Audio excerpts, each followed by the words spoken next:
Students, last लेक्चरला आपण conical pendulum आणि त्याचे न्यूमरिकल्स झाले.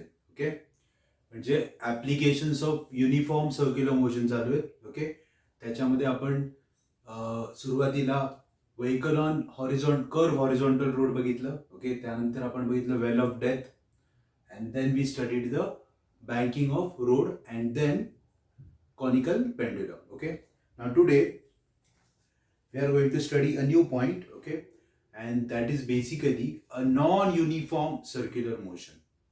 Okay, म्हणजे आज मी तुम्हाला नॉन युनिफॉर्म सर्क्युलर मोशन शिकवतो. Okay, and the name is vertical circular motion. Okay, so we are going to study vertical circular motion.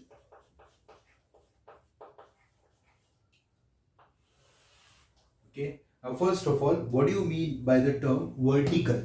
Okay, now if this is your particle and if this is performing motion like this, okay, this is also circular motion, but it is in horizontal plane. Okay, now if the same particle is performing motion like this, okay, then it is in vertical plane.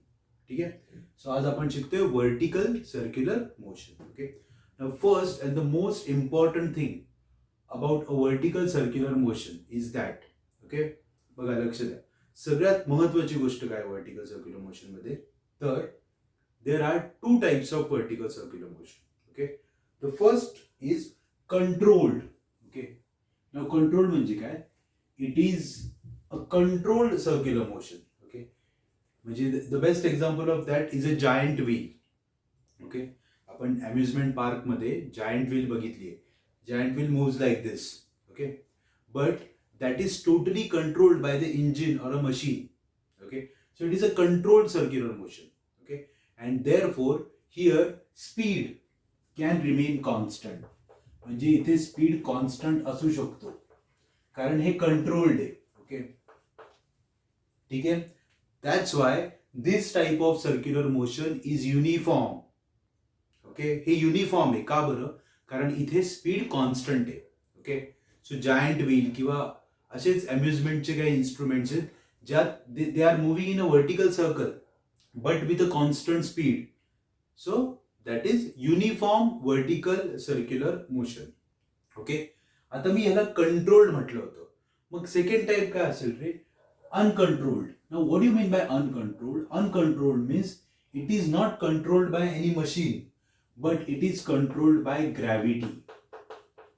Okay, so this circular motion is totally controlled by the gravity. Okay, आणि gravity मुळे control असल्यामुळे here speed does not remain constant.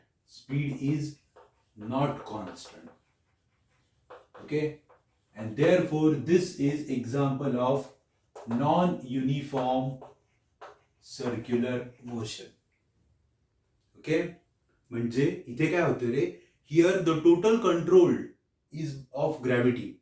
सगळा control कोणाचा आहे, ग्रॅव्हिटीचा आहे, and because of that gravity the motion is not uniform.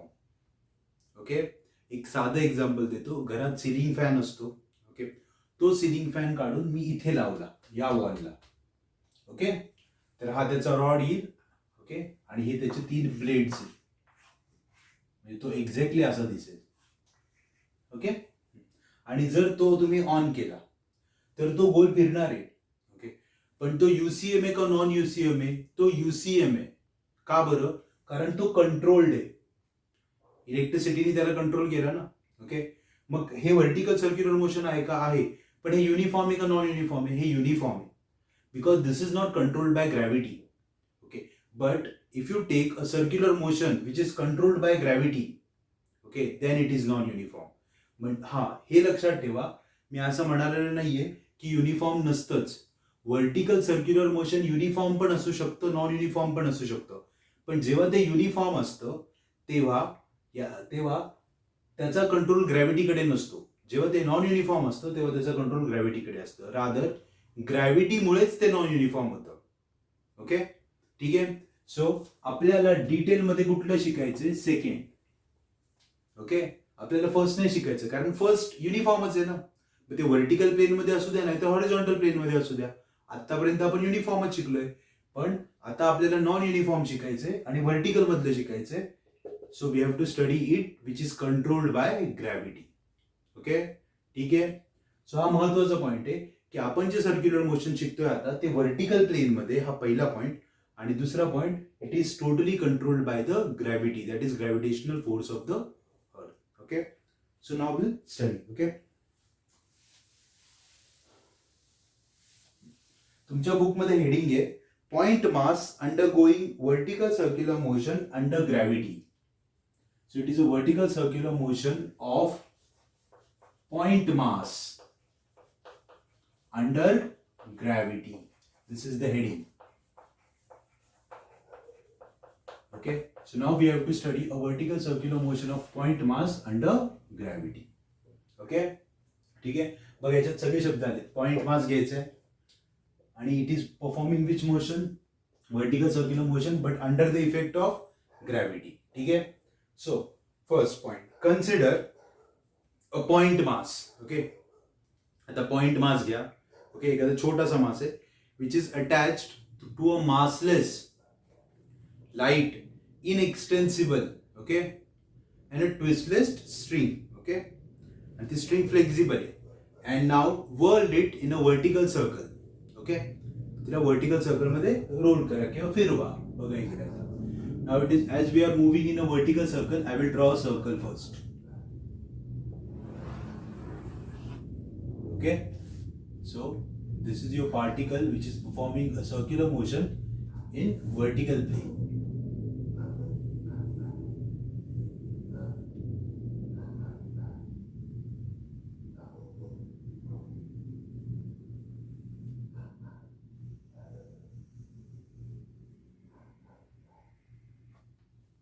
Okay, so now we'll take a center. Okay, so O is the center of circle. ठीक आहे. तुम्ही एक string बांधली आहे, एक छोटासा दगड घेतला, त्याला एक दोरी बांधली. ओके, आणि तो असा फिरवला. Okay, I am going to move it in anticlockwise sense. Anticlockwise फिरवते. ठीक आहे, फाईन. हा, but it is moved under the effect of gravity, हे विसरू नका. तो ग्रॅव्हिटीच्या इफेक्टमुळे फिरतोय. ठीक आहे. Now it will go to the different positions. आता नीट बघा. This is the lowermost position. Okay, this is the uppermost position, and these are the intermediate positions. तो वेगवेगळ्या पोझिशनला आहे. ओके, आता you are moving it in a circle. Okay, तो गोल गोल फिरतोय. ओके, कुठल्या प्लेन मध्ये फिरतोय? वर्टिकल प्लेन मध्ये फिरतोय. ओके, आणि प्रत्येक पॉइंटला गेल्यानंतर त्याची व्हेलॉसिटी डिफरंट आहे. ओके, आता हा कॉमन सेन्स आहे आणि हे लॉजिक आहे. ओके, आता विचार करा. ओके, आपण एक काम करू, आपण पहिल्यांदा थोडे लेबल्स यूज करू म्हणजे तुमचं काम कन्व्हिनियंट आणि सोपं होईल. The top position is A, lowermost is B, and the horizontal positions are labelled as C and D. ठीक आहे, फाईन. आता अँटी क्लॉकवाईज फिरतोय तो. ओके, विचार करा काय होईल रे. तो आता सगळ्यात लोअर मोस्ट पोझिशनला आहे, म्हणजे it is at point B. मग काय करायला लागेल तुम्हाला त्याला एनर्जी द्यावी लागेल. Okay, you have to supply energy. मग तू एनर्जी मिळाली की तो वर जायला लागेल. चालला वर. ओके, आता जसा तो वर जाईल, ओके, तशी त्याची कायनेटिक एनर्जी कमी होईल आणि पोटेन्शियल एनर्जी वाढेल. whenever a object goes from bottom to the top, its kinetic energy decreases, potential energy increases. ठीक आहे, तो टॉपला पोहोचला. आता तो खाली यायला लागला, स्पीड वाढेल ना. ओके, साधा एक दगड घेतला तुम्ही आणि सरळ वर टाकला तर त्याचा स्पीड, जेव्हा तुम्ही त्याला फेकता त्याचा स्पीड सगळ्यात जास्त असतो, एनर्जी पण सगळ्यात जास्त. कुठली एनर्जी? कायनेटिक. जसा तो वर जातो स्पीड कमी होतो, कायनेटिक एनर्जी कमी होते. एक पॉइंट असा येतो की त्याचा स्पीड 0 होतो आणि मग त्यानंतर तो परत खाली पडायला लागतो आणि येताना परत त्याचा स्पीड वाढतो, म्हणजे कायनेटिक एनर्जी वाढते. सेम इथं होणार आहे. when you are going from B to D or B to A, kinetic energy decreases, therefore speed decreases. Okay, but as soon as it crosses A एकदा क्रॉस झाला की its speed increases okay, kinetic energy increases. कारण kinetic एनर्जीचा फॉर्म्युलाच आहे ½ mv². मास नाही बदलणार पण velocity वाढत जाईल. ठीक आहे, खालून वर कमी होते वेलॉसिटी म्हणून एनर्जी कमी होते. A to B velocity increases, therefore kinetic energy also increases. ठीक आहे, म्हणजे हे क्लिअर झालं तुम्हाला की when it is going from B to A the speed decreases and A to B speed increases, म्हणजे speed is not constant. Okay, सगळ्यात महत्वाचं पॉइंट आहे, स्पीड इज नॉट कॉन्स्टंट. आणि स्पीड कॉन्स्टंट नाहीये म्हणूनच हे नॉन युनिफॉर्म सर्क्युलर मोशन आहे. Okay, so this is non-uniform circular motion because speed is not constant. ठीक आहे, ओके. आणि ह्या 4 वेगवेगळ्या पोझिशन्स आहेत. ओके, मग आता क्लिअर कट आहे, आपल्याला करायचंय काय ते बघा. Okay, there are 4 different positions. Okay, आणि प्रत्येक पोझिशनला स्पीड सेम नाहीये. सो आपलं पहिलं टार्गेट आहे, we have to calculate speed at every position. Okay, ठीक आहे. So our target is very clear. We have to calculate speed at different positions in vertical circular motion. Okay, target कळले. मग आता sir speed कसा काढायचा? Okay, तर speed काढण्यासाठी we have to derive it. Okay, so we'll start talking about the physics involved. Okay, आता बघा, मी तुम्हाला सांगितलं एक दोरी घेतली आपण. ओके, आणि ती दोरी बांधली इथे. ही ती दोरी आहे. ओके,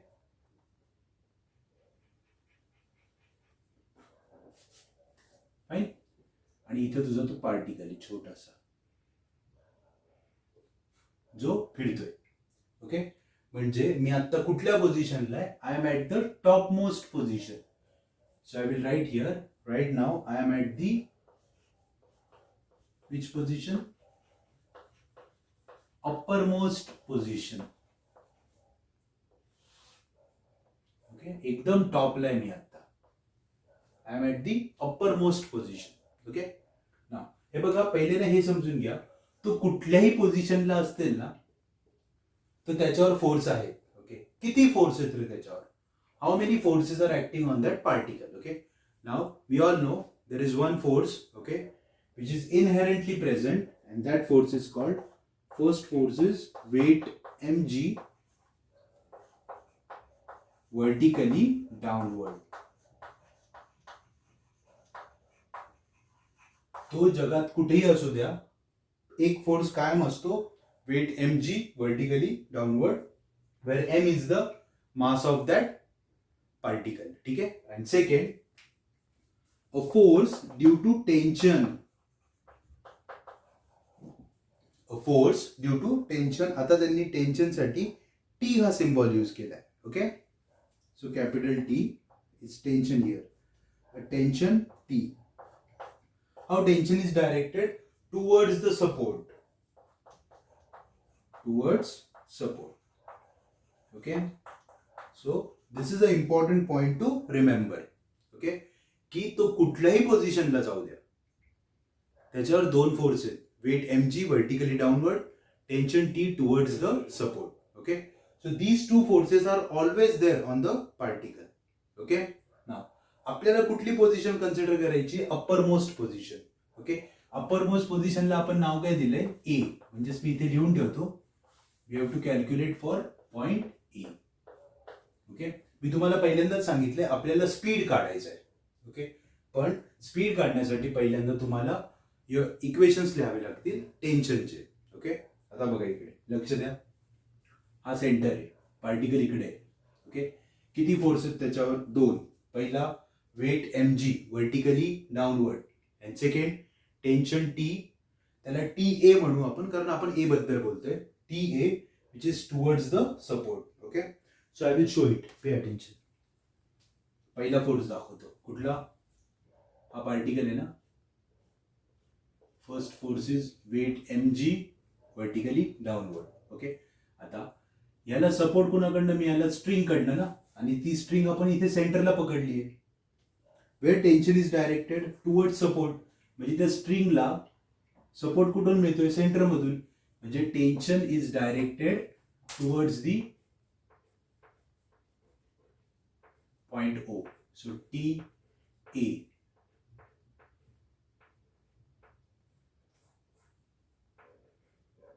ठीक है. So there are two forces acting on that particle. First, weight mg vertically downward, and second, tension, which is shown by a letter Ta, which is also going towards the center. ठीक आहे. Fine. आता हे बघा, जर तुम्ही फिरत फिरत खाली गेलात, ओके, तर वेट खाली जाईल आणि टेन्शन वर जाईल, कारण दोरी खाली येईल ना अशी. म्हणजे प्रत्येक पॉइंटला टेन्शनची डिरेक्शन ही वेगवेगळी असणार आहे. ओके. आपण आता कुठल्या पॉइंटला आहे? Uppermost. आपण प्रत्येक पॉइंटला करून बघणार आहे. But right now we are at which point? Uppermost point. आणि तिथे mg आणि ta both are in same direction. Okay. आता इकडे बघा, हा पहिला वेक्टर आहे ज्याचं नाव आहे mg, आणि हा दुसरा वेक्टर आहे ज्याचं नाव आहे ta, and both are in same direction. हा पण फोर्स आहे, हा पण फोर्स आहे.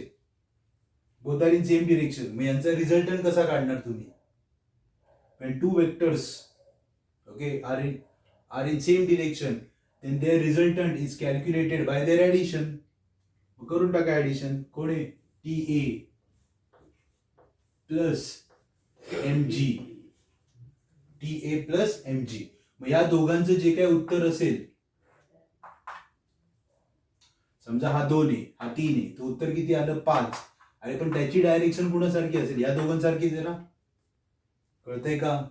वेक्टर मध्ये if this is 2, this is 3, आणि या दोघांचा रिझल्टंट काढायला सांगितलं, तर तुमची बेरीज करणार ना. का बेरीज केली? कारण डायरेक्शन सेम आहे.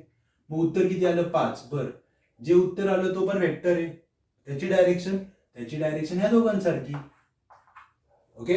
मग आता mg is downward, ta is downward, या दोघांचा रिझल्टंट फोर्स पण कुठे जाईल? खालीच. आता हे कुठलं मोशन आहे?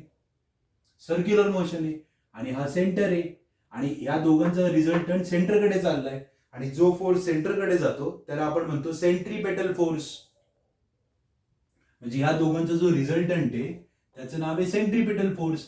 आणि सेंट्रीपेटल फोर्सचं इक्वेशन काय असतं? mv² upon r. कळलं का? ओके. हे समजून घ्या मी काय करतोय. mg खाली, ta खाली, ठीक आहे. मला या दोघांचा रिझल्टंट काढायचा आहे. या दोघांची बेरीज केली, आणि तो रिझल्टंट पण खालीच चाललाय. खाली म्हणजे कुठे? सेंटरकडे चाललाय. म्हणून मी नाव दिलं त्याला सेंट्रीपेटल फोर्स. ओके. आता आपण कुठल्या पॉइंटला आहोत? ए ला ना. म्हणून वेलॉसिटीला va लिहू. ओके. ठीक आहे. आणि ही जी सर्कलची रेडियस आहे ना, तिला आपण r नाव दिलंय, which is very common. Okay. So r is the radius of circle, m is the mass, va is the speed at point A, कारण आपण अप्पर मोस्ट पोझिशनला आहोत. सो हे जे पहिले इक्वेशन आहे, this is the equation of tension. At which position? Upper most. Okay. So upper most पोझिशनला टेन्शनचं इक्वेशन काय आहे? TA plus mg equal to mva² upon r. ठीक आहे. इथपर्यंत क्लिअर आहे? सो आपण बरोबर आता अप्पर मोस्ट पोझिशनला आहे, आणि आपण टेन्शन लिहिलं. ठीक आहे. नाउ थिंक लाईक दिस. ओके. टेन्शन सगळ्यात जास्त कुठं असेल रे? अप्पर मोस्टला का? नाही, लोअर मोस्टला. का बरं? लोअर मोस्टला mg खाली जाणार आणि टेन्शन वर येणार ना. Okay. mg will go down, tension will come up. Okay. So ta minus mg is equal to centripetal force, आणि मग तो तिकडे गेल्यावर ऍड होईल. म्हणजे आता जर का मी TA चे इक्वेशन लिहिलं तर काय येणार? TA is equal to mva² upon r minus mg ना. म्हणजे हा मायनस होतोय ना, म्हणजे टॉपला टेन्शन कमी असतं. ओके. मग कमीत कमी किती टेन्शन असू शकतं रे? What is the minimum value of tension at the top? Minimum. Okay. See बघा, दोरी आहे ना, दोरीला दगड बांधल्यानं अशी पकडली तर दोरी सरळ राहते. दोरी सरळ ताणली गेली ना, स्ट्रेच झाली ना, कारण तिच्यात टेन्शन आहे. वरती गेली दोरी तरी ती स्ट्रेच राहिली पाहिजे ना. ओके. पण टॉपला मिनिमम टेन्शन किती असू शकतो? Minimum, the value of minimum tension is 0. So what is the minimum tension at the top? TA equal to 0. जेव्हा टेन्शन मिनिमम असेल ना, तेव्हा स्पीड पण मिनिमम असेल. जेव्हा टेन्शन मिनिमम असेल, कारण ह्या दोघांची ऍडिशन आहे ना, स्पीड पण मिनिमम असेल. मग आपण कुठला काढतोय? अप्पर मोस्ट पोझिशनचा स्पीड काढतोय. So minimum speed at which position? Uppermost position. तुम्ही म्हणाल सर ते मिनिमम स्पीड का काढता? अरे फिरता फिरता इथं गेल्यावर स्पीड 0 झाला, अरे म्हणजे थांबला ना तो, आणि जर तो इथे थांबला तर तो खाली पडेल आणि तो सर्क्युलर मोशन कंप्लीट नाही करणार. टेन्शन शून्य बोललोय मी, स्पीड नाही. तुम्हाला डेरिव्हेशन मध्ये कळेल. मिनिमम टेन्शन, कमीत कमी टेन्शन किती असू शकतो टॉपला? 0. So TA is 0. So minimum speed at the uppermost position टाका TA 0.